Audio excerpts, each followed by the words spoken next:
Alright, man, let's really talk about this because I think people are finally starting to see something that's been creeping up for a while now, and it's this. The lightweights are kind of getting exposed. And I know that sounds kind of wild at first. 155 has always been this hyped up as the most stacked division, the most dangerous division in the UFC. But if we look at what's actually happening when featherweights come up, man, they're running through people. I mean, let's take it back a little bit, okay? Islam versus Volk. Everyone thought Islam was too big, too strong, too dominant of a grappler. But Volk didn't just survive, he made it a dogfight. He was fast, compact, hard to hold down. He stuffed takedowns, got back up, landed shots, and Alex did end up losing that fight, but that fight was competitive as hell. People were legit debating after who won that fight.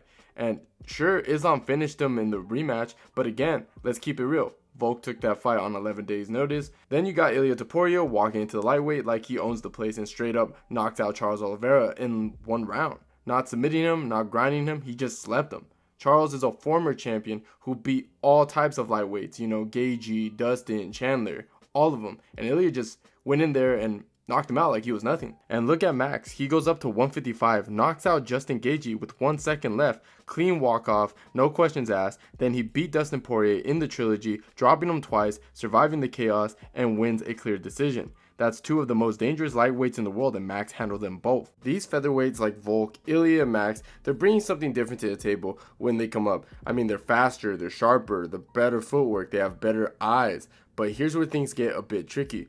Just because a fighter moves faster doesn't mean they're more skilled. It just means that their style of fighting is just more technical. The speed and movement can create the illusion of higher skill, when in reality it's just a different approach to the fight game. And look, man, skill doesn't always carry over perfectly when you go up in weight. Size starts to matter at a certain point. Like, take Demetrius Johnson, super skilled, probably the most technical guy we've ever seen in the flyweight division. Remember, he fought at bantamweight, but he was undersized, and that stuff added up. And when you move into a heavier division, it still kind of shows up differently. It's not about crazy speed or a million strikes. It's about timing, control, and being efficient. A middleweight or a light heavyweight might throw less than a bantamweight, but every shot they throw matters. One clean shot can change everything. So it's more about patience, defense, and picking your moments. And yeah, there are outliers like DJ, who's more well-rounded than some champions at the higher weight, but that doesn't mean the whole division is like that. You're comparing a super technical 125er to a dude that's 205 who might be elite or completely different for different reasons. Skill's not just about speed or flash, it's about how you execute it, how smart your decisions are,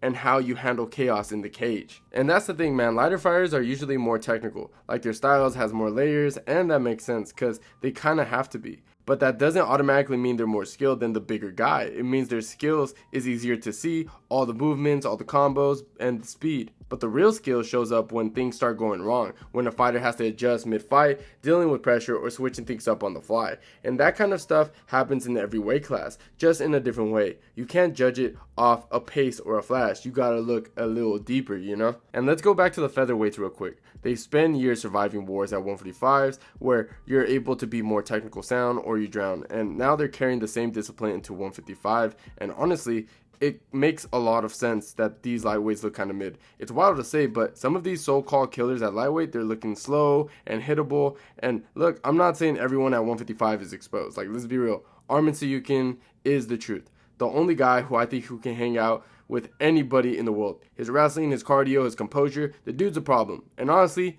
maybe even Paddy Pimblett, if he keeps evolving. He could break to that tier. The kid's still raw, but he's athletic, unpredictable, and he shows flashes. We'll see. But aside from that, the gap is becoming more and more obvious. And I would have even said Islam Makhachev was part of that elite tier 2, no doubt about it. But now he's moving on. He's going to 170, so that chapter at lightweight might be closing. And he's another fighter that might have a lot of success going to the welterweight division. So maybe the truth is the top of the featherweight division is just better. The only reason they're not ruling 155 is because most of them are still busy dominating 145. But every time one of them dips their toes in lightweight, they start taking heads. So yeah, maybe it's time to stop calling 155 the deepest division and start asking, is featherweight secretly the real killers?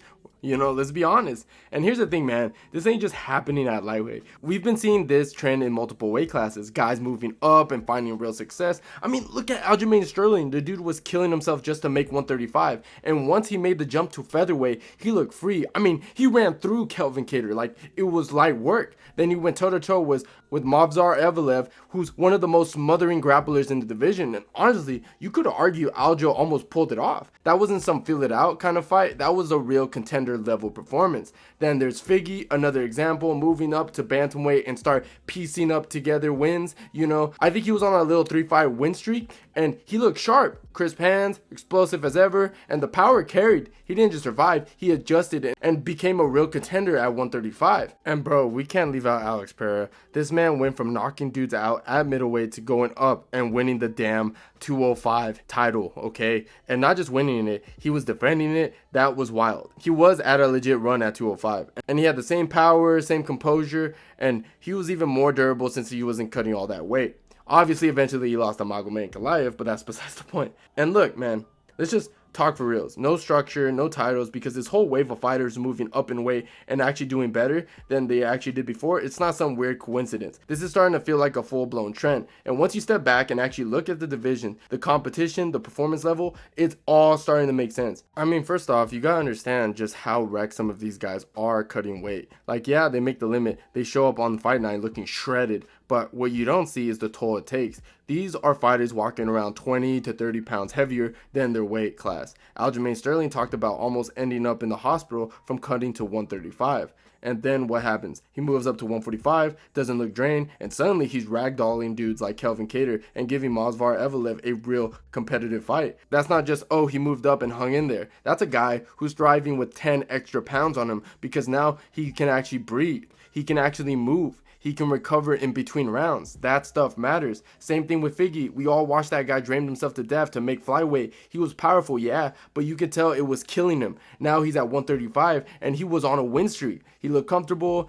His timing is better. His chin holds up better. And his cardio doesn't crash like it used to in those crazy flyweight title fights. That's no coincidence either. These guys are doing better because they're finally fighting at their natural weight class. And then you got the whole technical side of it. These lower weight classes at 125, 135, 145, they're fast. And part of the reason it feels like there's a gap, it's not just about their fighting style, it's about the numbers. The reality is, way more fighters fall into that 125 to 155 range when it comes to natural body size. That weight bracket most people in the world walk around at. So you've got this massive, hyper competitive pool of talent, thousands of regional killers battling for a spot. And because there's so much competition, the bar gets raised. But once you hit 170 and up, the field gets thinner.